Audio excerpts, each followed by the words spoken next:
ॐ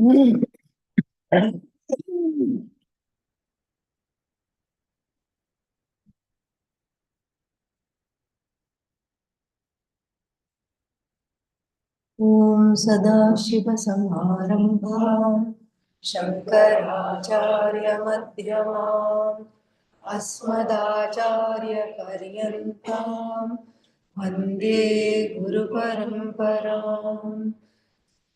श्रुतिस्मृतिपुराणानाम् आलयं करुणालयं नमामि भगवत्पादम् शङ्करं केशवं बादरायणं सूत्रभाष्यकृतौ वन्दे भगवन्तौ पुनः पुनः। ईश्वरो गुरुरात्मेति मूर्तिभेदविभागिने व्योमवद्व्याप्तदेहाय दक्षिणामूर्तये नमः। ॐ सहना भवतु सहनौ भुनक्तु सह वीर्यं करवावहै तेजस्विनावधीतमस्तु मा विद्विषावहै। ॐ शान्ति शान्ति शान्तिः। The teaching has begun, and the teaching begins with a big bang. Ashocyan anvashocastvam. What you are grieving over is not the cause for grief. We saw that. Easier said than done.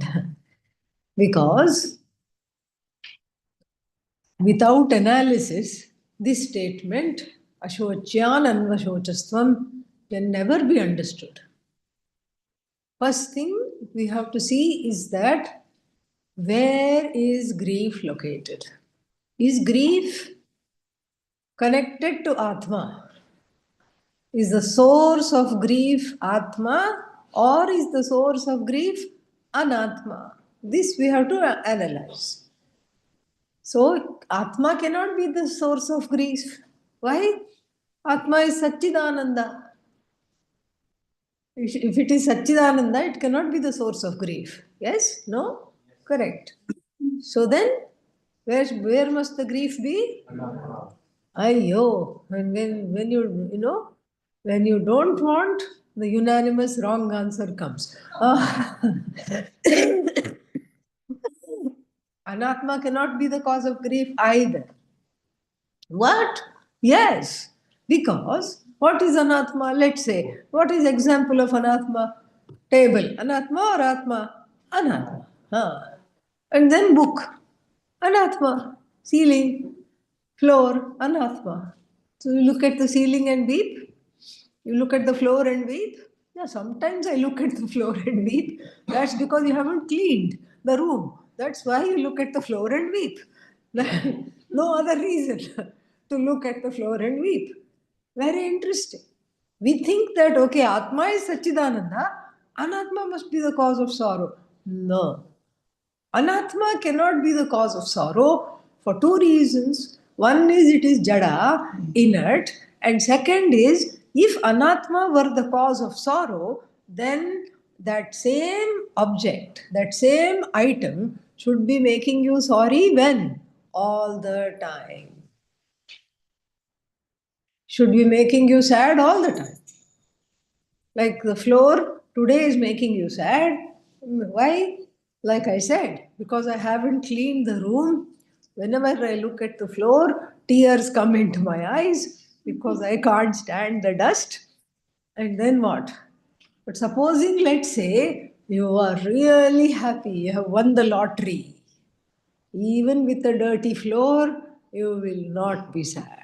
That same dirty floor which invoked sorrow yesterday will not be invoking sorrow today for a different reason. And so, in this manner, the objects in the world are not categorized into that which makes me sad and that which doesn't make me sad, because even the things that make you sad stop making you sad sometimes. So therefore, anatma cannot be the cause of sorrow, atma cannot be the cause of sorrow.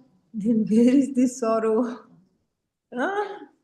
Even ajnanam is not there ultimately. So therefore, the sorrow is not legitimate. This is what Arjuna is told in this, what we have seen yesterday. Sorrow is not legitimate. He was told this grief, ashocyan anvashocastam tvam. You are grieving over something that's illegitimate. You're illegitimately grieving. You're grieving over something that does not require grief. Atma doesn't require grief. Anatma doesn't require grief.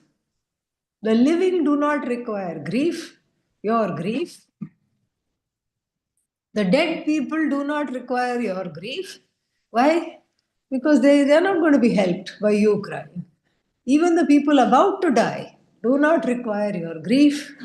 Because, in fact, you should go to the hospital and cheer them up, even if they have a terminal diagnosis. You should cheer them up. If you go all crying, crying, they'll say, oh, please bring some new visitors. Don't let these people again inside. So therefore, you have to cheer them up. So the not yet dead do not require grief. The living, the ones who have already departed, do not require your grief. And so, what requires grief? Nothing requires grief. And from there we saw why? Because the situation is always changing. Weather keeps changing. Of course, the internal weather keeps changing. That's why it's called weather, because you don't know whether it's going to rain or whether it is not. So, like this, everything is changing. And if you keep reacting, if you, Arjuna, keep reacting to every single thing all the time, then where is the where is the end to that? You'll make yourself a basket case. You'll make yourself a total crackpot. And then you will not be able to be 1 minute also in peace. So, therefore, a dhira does not react to various situations at the drop of a hat all the time. You have to understand that these situations always come and go. Agama payinaha anityaha. Therefore, what? There's nothing to do except endure. Things that cannot be cured, there is an English saying. What to do with them? Endure them. Titikshasva. Why? Because this is how it is. You can't change them. What are you going to do? You cannot change them. You want to change them. If you can change them, please go ahead. You have my full support. Go ahead. Do whatever you can to change your condition, to change your situation. But supposing you can't, then it is best to let go of trying to change, because then it is foolishness. What cannot be changed if you're trying to change, then it is foolishness. So that, and knowing that everything is impermanent, just grow to be the person who can allow it to just wash over you and not bother you. And so, this way, the teaching has started to make an impact in Arjuna's life. Still more is there to come. And then, verse number 18th is a very cryptic verse. Let us chant that. Na sato vidyate bhavaha. Na bhavo vidyate sataha. उभयोरपि दृष्टोऽन्तः वनयोस्तत्त्वदर्शिभिः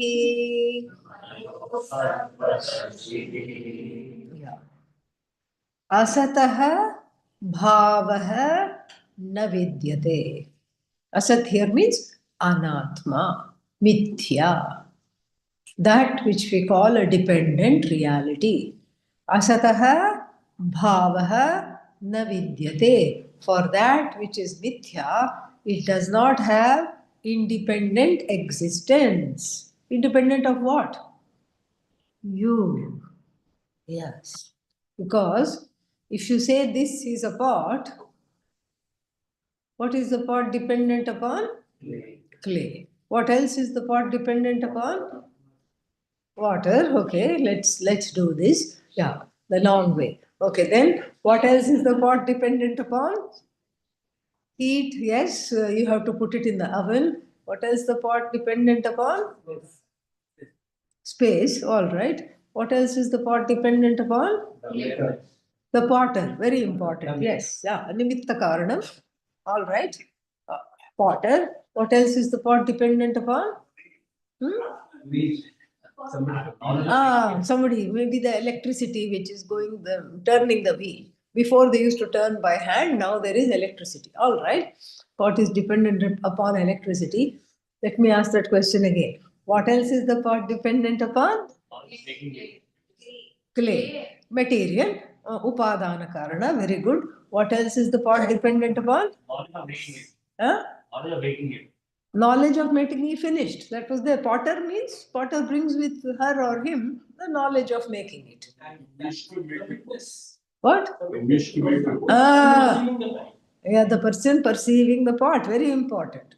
Best we save for the last. Okay. So the pot is dependent upon you. One thing the pot is dependent is on its own material, clay, etc., and everything, all the accoutrements that we have, so nicely listed one by one. Ultimately, the pot is dependent on who? You. Because the pot is not able to say, I am pot. Who has to say, I am, it is, this is pot? You have to say. So then, for everything, hat, cat, rat, mat, bat, anything that you say, its existence, listen very carefully, its existence is dependent upon who? You. What about your existence? Who is it dependent upon? Me. No one. No one. Except me. No one except me. Self evident, self effulgent self, self evident self, self luminous, anything you call it, it's all the same. This is the I. The I that is the source of all existence. And when you say all, that all is what? Anatma. Mithya. Mithya means because it is dependent upon me. It's dependent on locally, it is dependent on its own, what's its name, on its own material, etc. And then finally, it is dependent on me. Everything that you see in the universe is what? Dependent on me. Every single thing. There's nothing that is independent of me. And so, therefore, Anatma is what? Anatma is dependent upon Atma. So, Anatma cannot be the cause of sorrow. Cannot be the cause of sorrow because Atma is that which is free of sorrow. So, the sorrow is an interloper. It is also what is called mithya. It is experienced and so it has to be interrogated, but at the same time, it does not have a leg to stand on. Therefore, it is dismissed in the teaching. So, therefore, the first verse of the teaching, when we talk about, is starting with a negative particle, ashochya. The negative particle is called nanj pratyaya, negative particle. And then some people can raise an objection. How can you start a teaching on a negative note? It is appropriate for two reasons. One is because in the Upanishad, which the Bhagavad Gita just reflects throughout, in the Upanishad, 9/10 of the knowledge is what? Na iti, na iti. Not this, not this, not this. And secondly, this beginning with the negative particle, ashochya, is important because the Shastra is Nivrityatmakam Shastra. The first portion of the Veda is Pravrityatmakam, It leads you to certain goals. First portion of the Veda, pravritti atmakam, pravrityatmakam. It leads you to certain goals. And the second portion is what? Nivrityatmakam. It makes you retreat from those very goals. The first portion of the Veda takes you towards certain goals. Oh, you want money? Invoke Lakshmi. You want something else? Do this. You want peace of mind? Do this yajna. You want to get married? There are 4 or 5 yajnas for that. Do all of them. Oh, you don't like being married? All right. Here is another yajna to get you out of that. All kinds of things are there. And then Nivrityatmakam means for the Shastra that is meant for the people who are ready to beat a retreat. Beat a retreat from what? This repeated, useless kind of things which beat me into submission by causing dependence. I want to beat a retreat from them. I want to totally beat a retreat from those kinds of things which beat me into submission by making me dependent on them. So, this is what is called Nivrityatmakam Shastra. That which makes me withdraw, not from the world. You cannot withdraw from the world. Withdraw my relationship to objects of in the world, a relationship of clinging and dependency.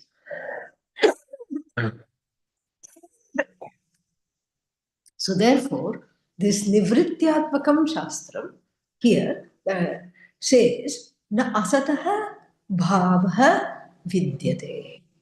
Asat, here not non-existent, but mithya. For that which enjoys a dependent existence, which is what?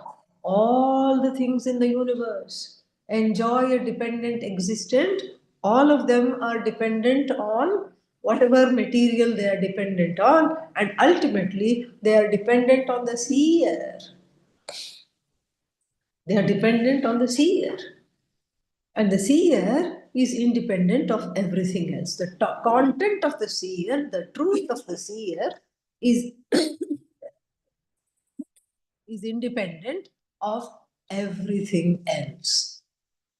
And so, asataha bhavaha na vidyate. That which is non-existent, meaning ultimately non-existent, that which enjoys a dependent reality has no existent independent of the Atma. Asataha bhavaha na vidyate. Sataha abhavaha na vidyate. And what about Sat? Sat means what? Me. That which is existent is called Sat. So that which is existent, can it never ever become non-existent? Very good. No. That which is existent is always existent. That which is non-existent is always what? Non-existent. The non-existent, I think I'll have to take one cough drop, so excuse me. The non-existent cannot have a being of its own, and the existent can never have non-being, meaning I can never negate myself. Correct? Yeah. I can never negate myself. The existent cannot have being, and the non-existent, the existent cannot have non-being, and the non-existent cannot have being. Being other than me, we have to understand that. So now it's a cryptic verse. Ubhayopi drishtontaha, when the person knows the difference between these two and understands completely, that person is called Tattvadarshi, the knower of the truth, Jnani. Tattvadarshi is another name for Jnani.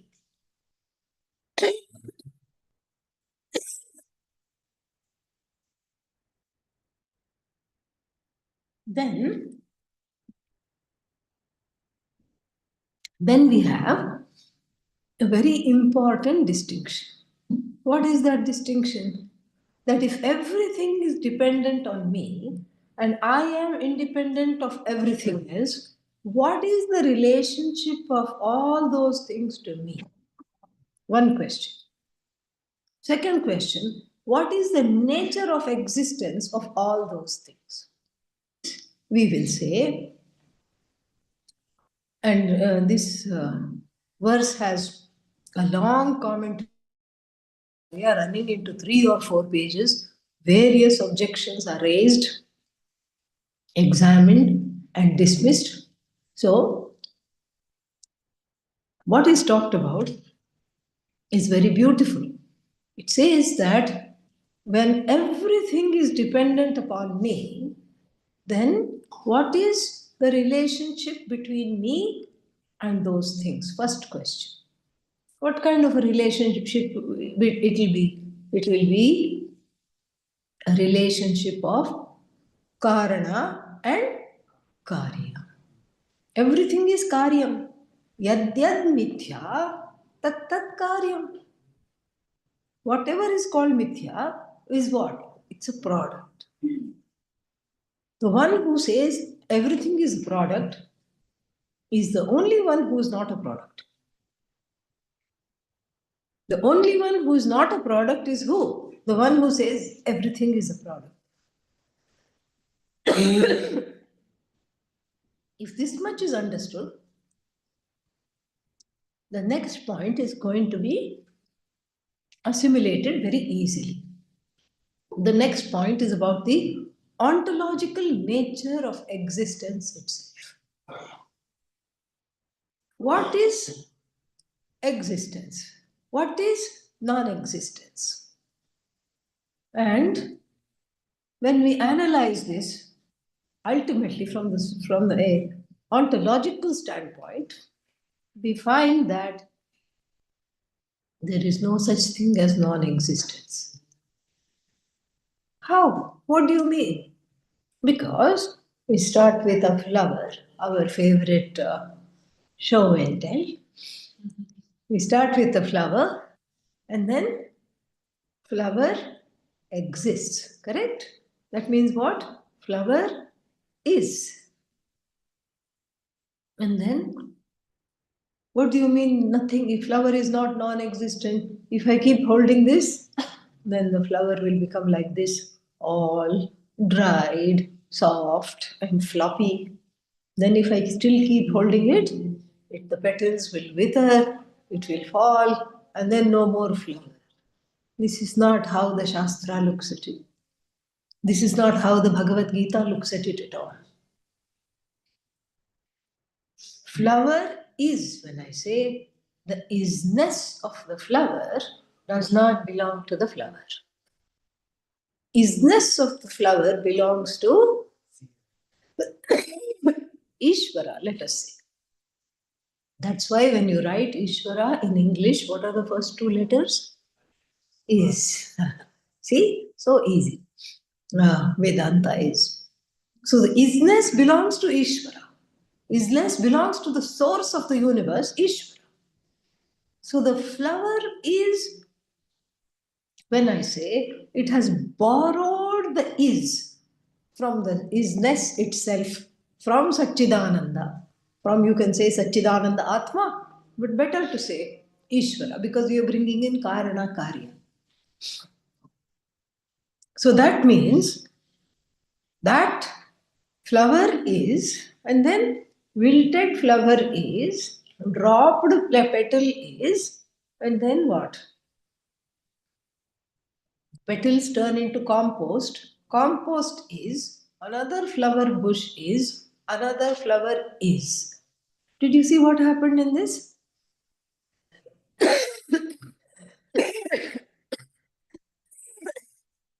What went away? Flower went away. Business never goes away.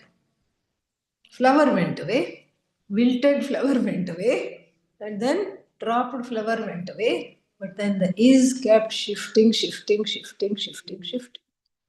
Isness cannot go away. That's the point of this verse. That which is never goes away. Sataha abhavaha na. Isness cannot go away. What goes away is the name and form. Name and form goes away, but that too doesn't go away. It's transformed into something else. So the isness continues because that isness rests in I. That isness is I, that isness is Ishvara. The Ishvara resolves into the knowledge of this I. So all there is which is defined by the word is. Isness belongs to who? I. So then every single thing is like that. Flower is, table is. So you say table is, and then you say, what is the table made of? Wood. Wood is, tree is, seed is, another tree is, another seed is. You keep going in all kinds of infinite directions, regression. All the time you are in infinite regress. But the is never goes away. That is, which never becomes is not, is the definition of Atma, I. And then so there is no such thing as non existent.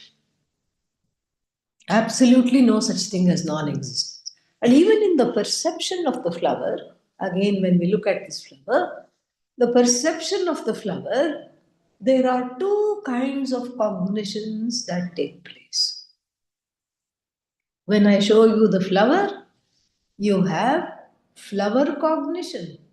And then flower buddhi. Buddhi here means cognition. Flower perception. And the second perception is what? Is perception. The is perception and the flower perception are not, is and the flower are not synonyms. The existence and flower are not synonyms. Just like pot and clay are not synonyms. One is dependent on the other. So therefore, the is perception, is buddhi, is now what? Looking at flower. Then the flower forgotten, then I show you the book. What happened to the is buddhi? Still there. Join the book. Because now I say yes, book is. Then book came, book went, I show you the glasses. Now what happened? Glasses is, book is, flower is, table is. The is buddhi is nothing but I buddhi, and that is buddhi never goes away. That is buddhi goes and joins flower, joins whatever else that needs to be objectified, but that which objectifies everything, itself not subject to objectification, is the one that's always the same, unchanging. O Arjuna, please know the difference between the two. That which exists can never come to an end. That which never exists in the place, in the first place, can also what? Never come to an end. Why? Because it never existed in the first place. To begin with, it did not exist. How can it come to an end if it never exists? And also, that which never exists cannot have an existence other than you. And so, lot of arguments are there, but this kind of a forum is not going to give us the time to look into each and every argument. This much is enough. To know these two things in summation is enough. What is the first thing? That is and is not. When we say the is not depends upon is.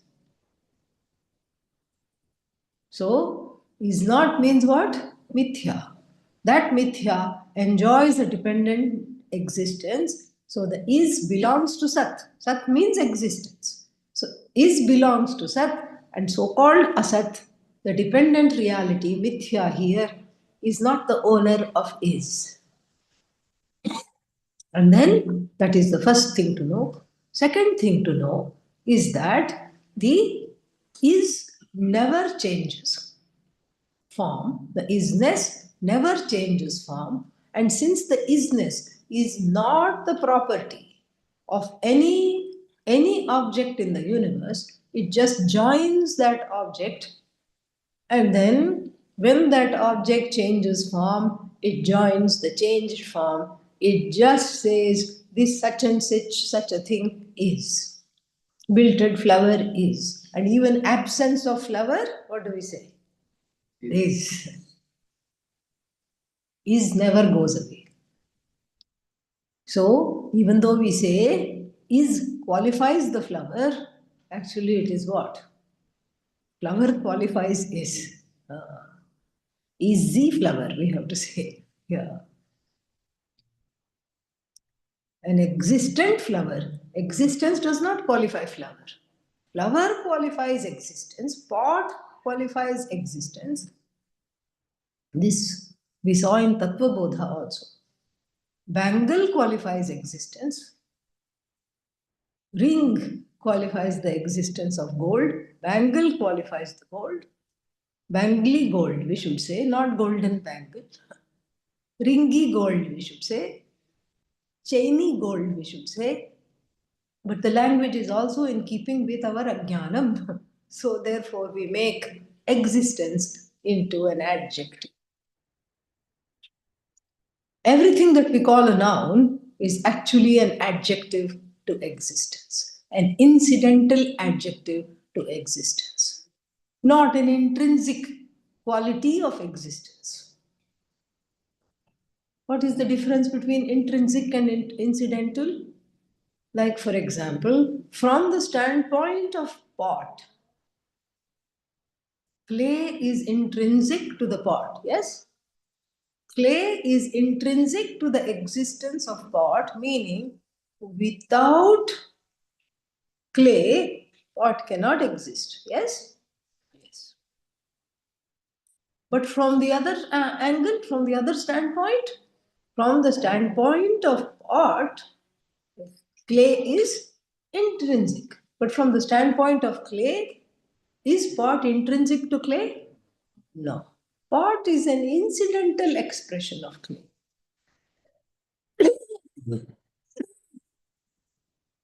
Bangle is an incidental expression of gold. Ring, another incidental expression of gold. Lid, another incidental expression of clay. So, intrinsic it is not. This is what is incidental. If this is understood, the whole Jagat is an incidental expression of isness, of Sat. The whole Jagat is just an expression of Sat. Everything is Sat, Sat, Sat. All the Jagat is Sat. Jagat is Sat. Sat is Sat. And then what? Jagat is Sat. Sat is not the Jagat. Because all the objects in the Jagat, the items in the Jagat, keep shedding their name and form. The isness keeps shifting to different stages, different things. But the isness itself never can die. Isness was not a product, did not get manufactured. Isness is not going to die. Isness is here to stay. Isness is always there. And that isness is you, is the truth of you. And the one who discovers this is called Tattvadarshi. And by these Tattvadarshis, this fact is well known, that they know existence and they know mithya. They know Atma, they know Anatma. And what is the problem with Arjuna? Oh, Arjuna, you don't know either Atma or you don't know even Anatma. And not only that, you are confused between the two. This is the problem. So therefore, this verse, is going to set the tone for the rest of the chapter. Because if isness won't go away, and if isness, the only form of isness that I know is I, then what am I grieving for? That is where the vision is taking us to, is taking Arjuna to. So let us chant further. अविनाशि तु तद्विद्धि येन सर्वमिदं ततम् विनाशमव्ययस्यास्य न कश्चित् कर्तुमर्हति अन्तवन्त इमे देहाः नित्यस्योक्ता शरीरिणः अनाशिनो प्रमेयस्य तस्माद्युध्यस्व भारत य एनं वेत्ति हन्तारम् यश्चैनं मन्यते हतम् उभौ तौ न विजानीतः नायं हन्ति न हन्यते न जायते म्रियते वा कदाचित् नायं भूत्वा भविता वा न भूयः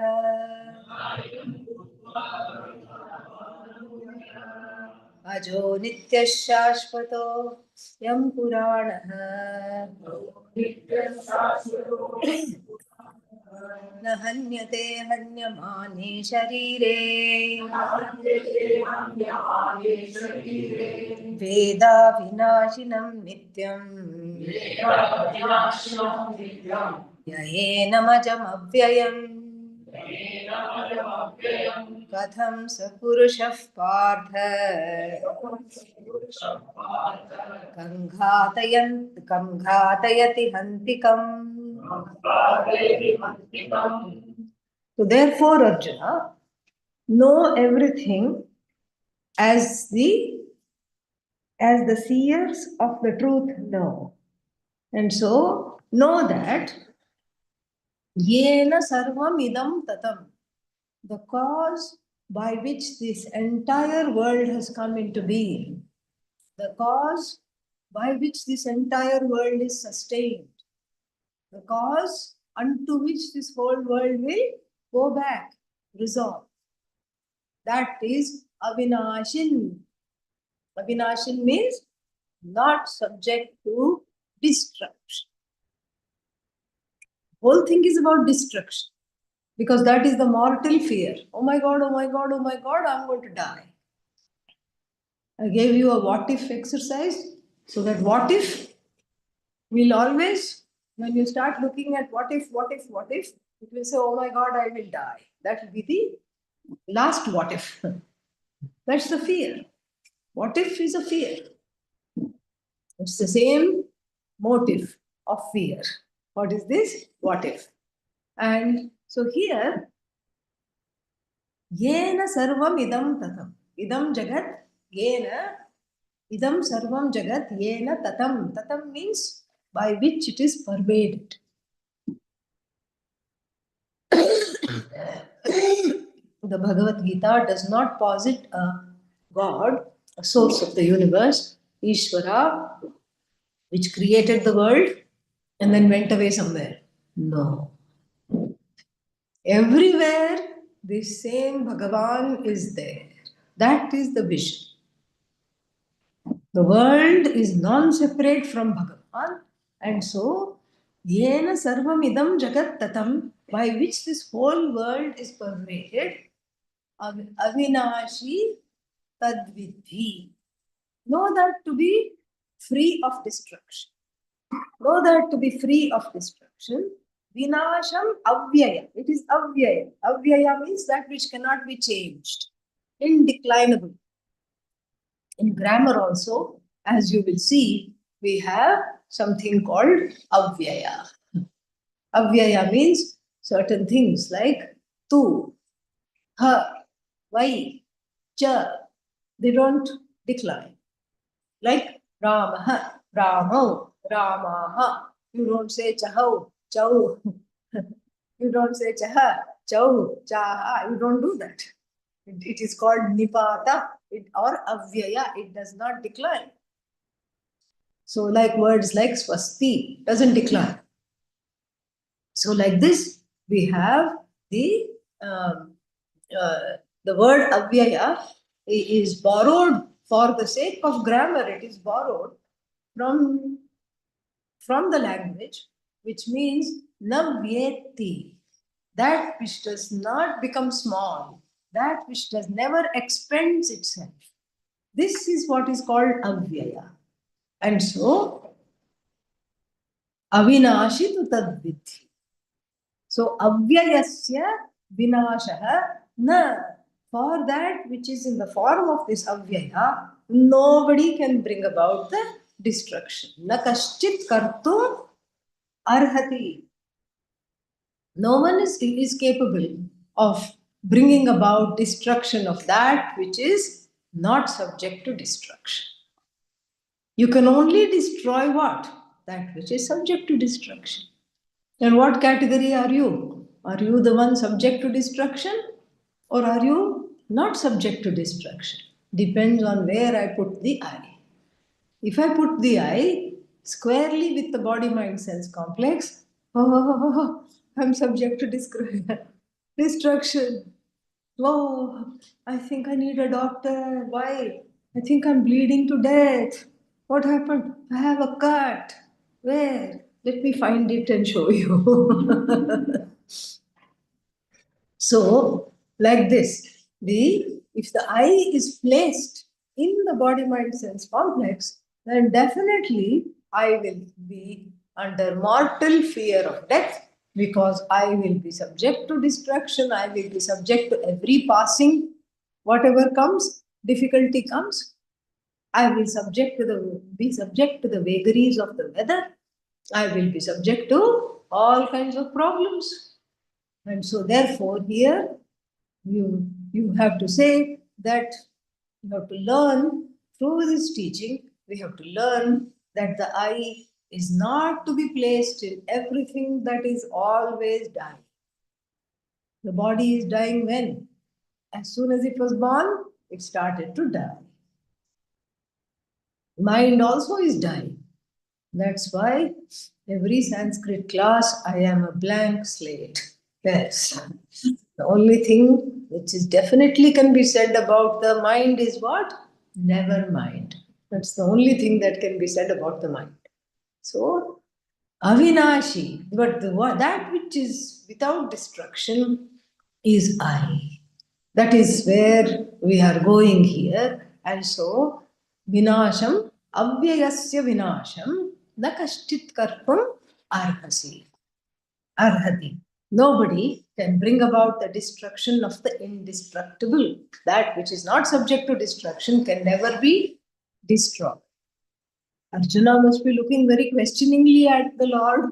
So he says, the next one he says, Antavantaha ime dehaha. We are not talking of the body, Arjuna. Because all these bodies on the battlefield, which are right now in vertical position, after the battlefield will be what? Horizontal position. We are not talking of the body. They are antavan. Antavan means subject to end. Subject to end. Antavan. Antavantaha. Plural. Subject to end. It's not going to be the same. It is subject to end. Antavan. That's why the word deha itself, see in Sanskrit, all the meanings of the words are embedded in the words itself. Dahana yogyatvat deha. That which is ready to be consigned to the flames at the end of life, that's how the word deha comes. Oh, but that's such a violent word. Can I have another word? sure. Shariram. What does that mean? Shiryamana swabhavat shariram means that which is subject to be put under the ground after the death. So, based on the mode of disposal, we have two words for body. It is designed in the language itself to have this viveka, to not take the body too seriously. Let it happen. If if you're meant to be alive, if the body is meant to be alive, it will continue. Even though you think I'm running the body, you're not running the body. There is a force other than you that's running the body. Bhagavan is running the body. Oh, what do you mean? Bhagavan is running the body. I'm the one taking care of it. Yes, Bhagavan has appointed you as a caretaker. That's all. You're just a caretaker. No, but I'm feeding the body. You're not feeding the body. Bhagavan is feeding the body. Really. If you're meant to eat, food will come. Definitely. How? How? Try. Try not going to the dining hall. Oh. See if food will come. Oh, I don't think I can do that. What if no food comes? Wait one more day. See if food is going to come. Next day also nothing came. Oh my God. Wait one more day. Are you dying yet? Not quite, but I feel like I'm dying. Wait one more day. Oh, what happened next day? Oh my, somebody said, we didn't see you at the dining hall. Maybe you're sick. So they brought some food. See, food came. Yeah. If you're meant to eat, food will come. Then, in order to depict this, you made me fast for 2 days. Detox. That's all. A little detox. Good for everybody. Yeah. So this is the objective way to look at it. And so the body is subject to destruction. The moment it is born, it is as good as dead. Drishta nashta svabhava.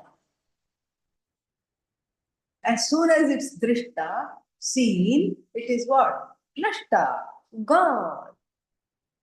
Everything in the universe is enjoys or suffers from better drishta nashta swabhava. Everything. Except the one who says everything is subject to drishta nashta swabhava. I alone am exempt. So antavantaha ime dehaha. Nityasya sharirinaha.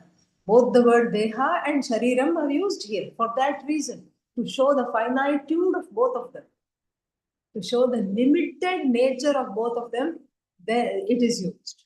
Antavantaha ime dehaha nityasya sharirinaha means sharirinaha means the one who is the indweller of the body.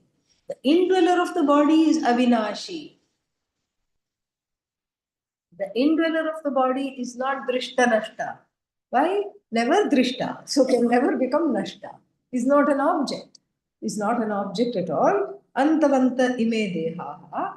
These bodies are not, these bodies are what? Subject to destruction. But the indweller is not subject to destruction. And it's put very beautifully. Nityasya, it is put very beautifully. These bodies belonging to the indestructible one is not subject to destruction. The bodies are subject to destruction. And so, next line, anashinaha. Anashinaha means that which is not subject to destruction. Why? Because it is not drishta, aprameyasya, that which cannot be known as an object, and therefore that is you. So we have two things mixed up here. What is the first thing? Bodies. And bodies includes mind and senses, etc. So one thing is body and the other thing is the embodied one.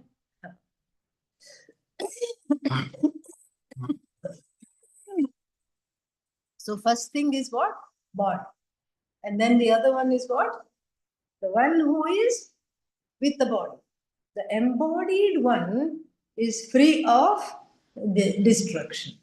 The body is not free of destruction. The body has an end, but the embodied one is not an object, is always the subject, is invisible, cannot be seen, cannot be interacted with, cannot be, is not a product in time, is infinite, is anashi.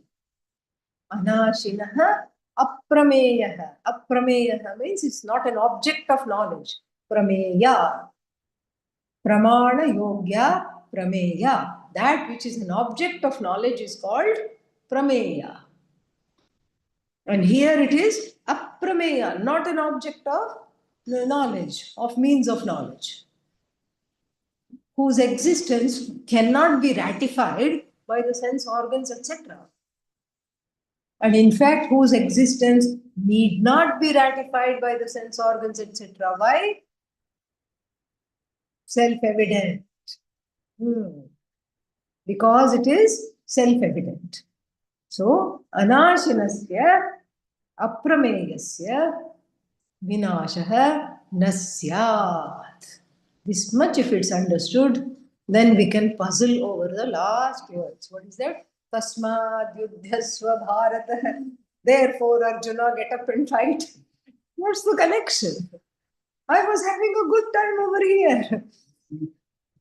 I was having a great time listening to the nature of the self. And even though I'm not quite there yet, it feels nice. Okay, I'm not going to die. Okay, third day, somebody is going to bring me food. Okay, all this is sounding nice. But then what? Now, therefore, get up and fight. What is the connection? Therefore, Arjuna, Tasmat, and this therefore is a very funny therefore. Very, very funny therefore. I like the therefore I told you the other day. I have an elephant in the palm of my hand. Therefore, there is a flood outside. You know, that doesn't make any sense at all. But here, there is a connection. What's the connection? Why were you not willing to go to war? Why was Arjuna not willing to go to the war? Because he didn't want to kill. He didn't want to put an end to all these people he loved.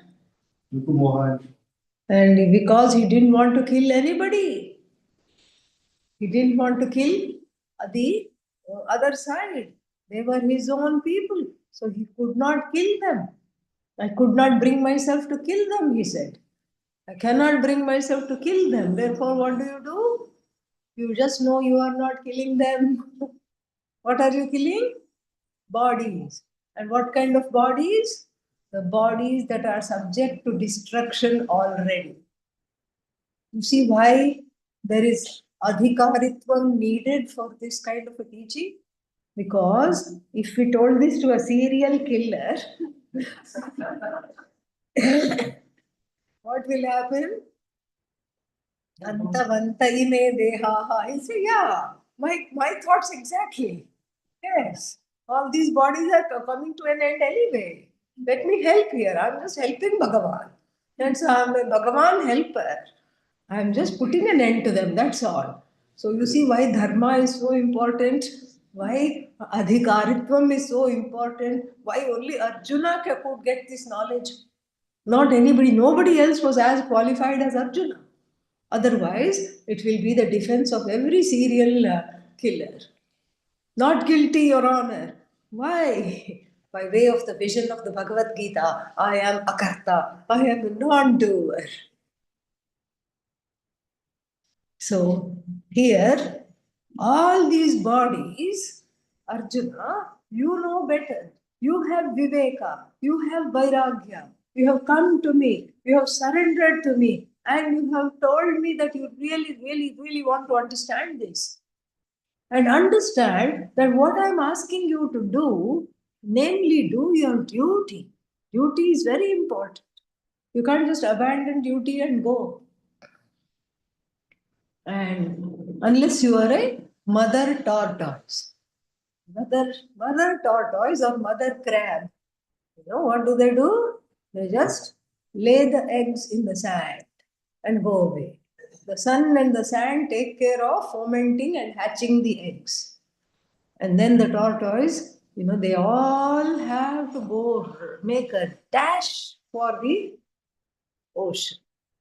The mother tortoise is sitting there looking. She's not doing anything at all.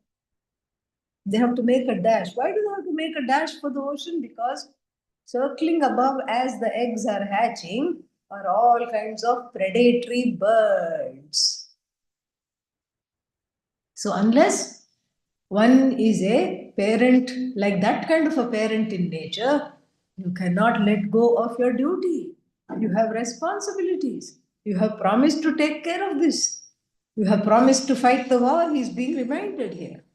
You can't just suddenly say, yoo-hoo, bye. See you later. I'm off. No, not an option. You have to do whatever is here. The vision is the vision. The vision will help you to do what you need to do, because know that even this horrible war, which is going to have a lot of collateral damage, is not ever going to damage the eye, because the eye is what? Avinashi, free from destruction. And then next one, he continues, Yaha, the one, Enam, Atmanam, the one who knows this Atma to be Hantaram, killer. Yatha, yatha enam manyate hatam. And in the same manner, the one who thinks of it as killed. Oh, I am killed. Nobody will say that, because they would have already been dead by the time. But supposing one says, oh my God, this is the end of me. Sometimes one can say that. The one who thinks that, or the one who says, I am the killer, Ubhau tau na vijanitah. They both do not know what. This Atma is neither the Karta, na ena, na hanti, na hanyate. Na hanti is not the killer. Killer is what? Karta, not the Karta. The hanyate is not an object of being killed, not the bhokta. Free from kartritva buddhi, free from bhoktritva buddhi. Neither the killer nor the killed, neither the doer nor done in by others doing. Neither the agent nor the victim. Neither the agent of action nor the victim of other people's action. And then to have this as an upalakshana means to have this as the ultimate, to take, and this is called prathama malla nyaya. Malla means kushti karne wala. What is that? Wrestler. Malla is a generic name for wrestler, some kind of a strong fellow. If you want to become a reigning champion, wrestling champion in a village, what do you have to do? Knock off the current reigning wrestling champion. Correct? You don't have to establish your superiority by going and fighting with every street urchin. No. You just go, knock off the top, and then you are the champion. Simple.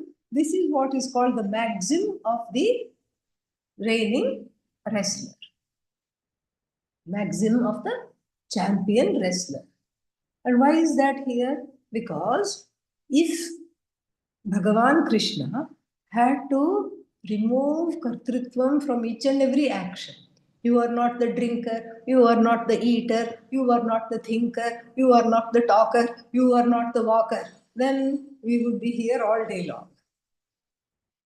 So therefore, in one fell swoop, you take the most ghora karma, the most difficult of karma, the worst of karma, the most terrible of karma you take and negate.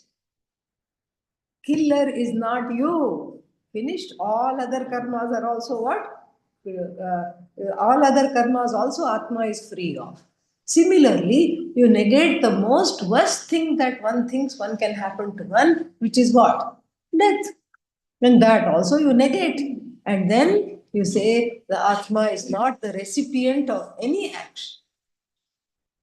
And so, like this, Kartritvam meaning do worship, and Bhoktritvam, receivership, is not, or enjoyership or experiencership, does not have to be denied or negated for the I one by one. You take the worst situation, negate that, and it's applicable for all the situations. Okay, more we'll see tomorrow. ॐ पूर्णमदः पूर्णमिदं पूर्णात् पूर्णमुदच्यते